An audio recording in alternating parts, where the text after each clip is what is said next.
क्या आप जानते हैं every 4 German Indian company India में अपनी बेस जमाने की कोशिश कर रहे हैं। इसके पीछे क्या कारण है, इससे इंडिया को क्या फायदा होने वाला है और ये स्टेप उठाने के लिए जर्मन कंपनीज क्यों तैयार है। तो ये सारी चीज़ों का जो इन्फो है वो आपको ये वीडियो में मिलने वाला है।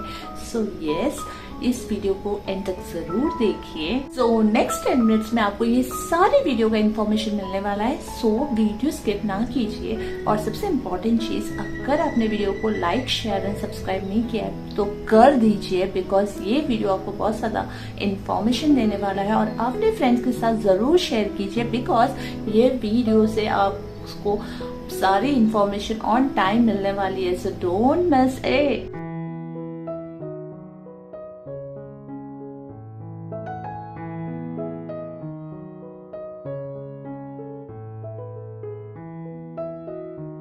जर्मन इंडियन बिजनेस आउटलुक 2023 का डाटा बताता है कि अभी तक जो भी जर्मन कंपनीज इंडिया में R&D सेटअप की है या जो बिजनेस कर रही है वो बहुत पॉजिटिव रहे हैं और उनको बहुत ज्यादा फायदा भी हुआ है। ये साल का अगर डाटा देखते हो तो आप 71% सेल एंड 48% का प्रॉफिट हुआ है उन्हें। ये ग्रोथ क्या बताती है कि जितने भी सारे जर्मन कंपनीज यहाँ पे सेटअप हुई है R&D में, उन्होंने अपनी जब ग्रोथ की वैल्यूएशन की तो उन्हें पता चला कि उनकी जो कंपनी की ग्रोथ है वो बढ़ती ही जा रही है। और इसे देखकर बाकी जो जर्मन कंपनी है वो अपना लक आजमाने के लिए यहाँ पे सारी चीजें प्लान कर रहे हैं। सबसे इम्पोर्टेंट मुद्दा, why they are choosing India for this R&D part and growth के लिए, इसके पीछे का कारण क्या है।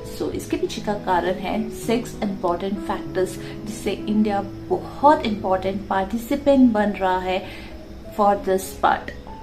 सबसे पहले है टैलेंट पूल और जो सेकंड है availability of skill labour, low labour cost and market potential, and जो लास्ट 2 है वो है इनोवेशन एंड IT हब।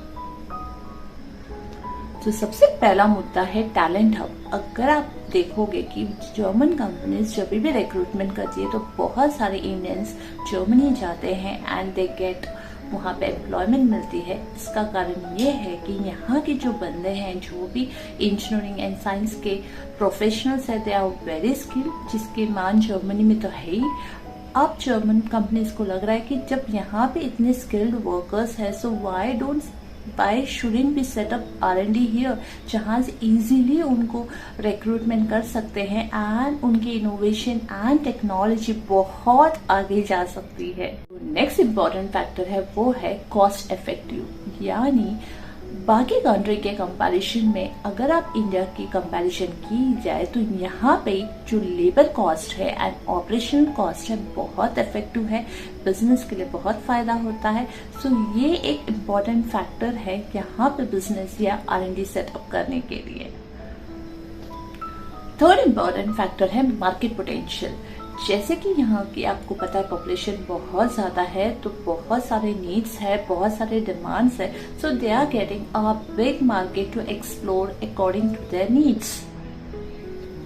और कहते हैं ना कि हर एक कोई भी अपॉर्चुनिटी को ग्रो करने के लिए एक प्रॉब्लम की जरूरत होती है, and this problem would be created when there would be need. बहुत सारे नीड्स होंगे जो कि यहाँ के पॉपुलेशन को बहुत सारे नीड्स है, but they will try to cater that, and इससे उनकी जो बिजनेस अपॉर्चुनिटी है that is going to grow.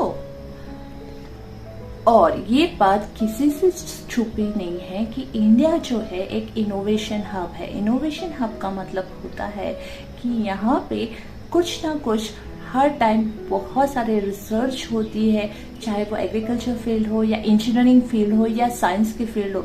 Every moment that the research is going on, और इसको सपोर्ट बहुत सारे हमारी जो गवर्नमेंट ऑर्गेनाइजेशन है वो बहुत सारी चीजें सपोर्ट करती है, चाहे वो स्टार्टअप इंक्यूबेटर हो या बहुत सारे प्रोजेक्ट्स भी होते हैं गवर्नमेंट के पास to set that. So yes, research का ये हब माना जाता है। तो उनका मानना ये है कि अगर हम रिसर्च हब में काम करेंगे तो ऑफ कोर्स हमारी जो ग्रोथ एंड R&D है वहां पे इनोवेशन तो आएगी ही।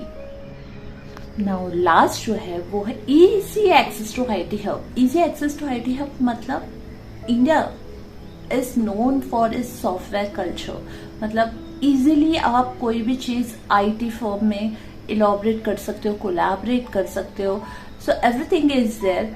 तो जस्ट उनको सेटअप करना है and already all software development या IT collaboration will happen in a very smooth way, जो कि that is a very essential part अगर किसी बिजनेस या किसी इंडस्ट्री को ग्रो करना है। अब चाहते हैं कि ये होने से इंडिया को क्या फायदा है। इंडिया को भाई, ये अगर जर्मन कंपनी यहाँ पे आती है और R&D सेटअप करती है तो इससे जो इंडिया को क्या फायदा है। तो सबसे पहला फायदा है एम्प्लॉयमेंट अपॉर्चुनिटीज। तो जैसे कि आपको पता है पॉपुलेशन ज्यादा है, नीड्स कैटर करने हैं, तो एम्प्लॉयमेंट भी लगने वाला है। So if German company is going to set up the R&D here और बिजनेस स्टार्ट करती है तो इससे सबसे पहले तो ये होता है कि बहुत सारे लोगों को एम्प्लॉयमेंट मिलेगी एंड बहुत सारे लोग जो स्किल है, एक्सपीरियंस है, उनको अपॉर्चुनिटी मिलेगी ये जर्मन कंपनी के साथ काम करने की, एक्सपीरियंस करने की, रिसर्च करने की। सेकेंड मुद्दा है नॉलेज एंड टेक्नोलॉजी ट्रांसफर। जैसे कि आपको पता है कि जब हम दूसरे कंपनी या ऑर्गेनाइजेशन में काम करते हैं so there is a knowledge transfer. जो इंडिया के नॉलेज है, जर्मन की कंपनी की जो नॉलेज है वो एक दूसरे के साथ what we say knowledge transfer होगी, शेयर होगी एंड एक टेक्नोलॉजी के नाम पे इंडिया एक बहुत स्टैंडिंग पाथ पे जा सकता है। सो knowledge and technology transfer is very important अगर आप कोई बिजनेस को ग्रो करना चाहते हो तो। नाउ थर्ड मुद्दा है economic growth and investment in India. इसका मतलब जब जर्मन कंपनी यहाँ पे इन्वेस्ट करेगी R&D में तो वो इकोनॉमिक ग्रोथ तो फायदा होगा ही इंडिया को। दूसरा, it will attract the foreign currencies to come in India, मतलब जो exchange and transfer of dollars का होता है वो चीजें स्टार्ट हो जाएगी जिससे इकोनॉमिक ग्रोथ में एक बूस्ट आएगी। नाउ जो नेक्स्ट इम्पोर्टेंट पॉइंट है वो रिसर्च ओरिएंटेड। सो इंडिया अभी ग्रो ही कर रही है, सारी चीजें उनके पास स्किल प्रोफेशनल्स है, एवरीथिंग इन देयर बूम ही हो रही है चीजें। बट जब जर्मन कंपनीज यहाँ पे इन्वेस्ट करेगी तो there would be a lot of knowledge sharing, बहुत सारी चीजों का एक्सपोजर मिलेगा, बहुत सारे टेक्नोलॉजी में ट्रांसफर होगा, तो बहुत सारी चीजें होने वाली है। So this will make India to elaborate their what we say experience in research field too. Now last but not the least is that अगर ये चीजें होती है there are possibilities, there are chances कि ये चीजें पक्का होने वाली है, बट अगर होती है so global recognition इंडिया, जैसे कि आपको पता है G20 समिट में तो आ ही चुका है, India is growing like anything. अगर ये चीजें होती है तो इंडिया को ग्लोबल रिकॉग्निशन से कोई नहीं रोक सकता है, बिकॉज इंडिया हैव एवरीथिंग, बस एक अपॉर्चुनिटी की कमी है। So I hope you like this video and if you like this video please turn the notification of subscribe and like button because there are a lot of content is going to come. Okay, till then stay happy, stay blessed, bye.